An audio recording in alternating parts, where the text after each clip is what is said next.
তোমার ওই জীবনে যদি কখনো আমাকে প্রয়োজন হয়, একবার শুধু ডেকে নিও। আমি হয়তো তোমার জীবনের গুরুত্বপূর্ণ কেউ নই, তবুও দূরে কোথাও নিঃশব্দে অপেক্ষা করে থাকব তোমার জন্য। তুমি যখন ভালো থাকবে তখন হয়তো আমার কথা মনে পড়বে না, কিন্তু যখন একাকিত্ব তোমাকে ঘিরে ধরবে তখন হয়তো আমার এই কথাগুলো ভেসে উঠবে তোমার মনে।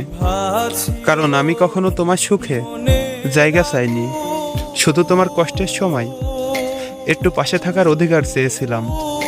জানো, কিছু সম্পর্ক থাকে যার কোনো নাম নেই, দাবি নেই, তবুও গভীরতা আছে অজানা এক ব্যথায়। আমি ঠিক তেমনই একটা মানুষ, যে তোমার জীবনে থেকেও না থাকার মতো, কিন্তু দরকার হলে সবকিছু ছেড়ে তোমার পাশে দাঁড়াতে প্রস্তুত। তুমি হয়তো বুঝবে না, কিন্তু তোমার জন্য এই অপেক্ষাটাই আমার সবচেয়ে বড় ভালোবাসা। আর এই না পাওয়ার মাঝেই লুকিয়ে আছে আমার সবচেয়ে বড় কষ্ট। তুমি যখন কাউকে খুঁজে পাবে না, তখন আমাকে খুঁজে নিও, কারণ আমি কখনো তোমাকে হারাইনি, শুধু চুপচাপ ভালোবেসে গেছি।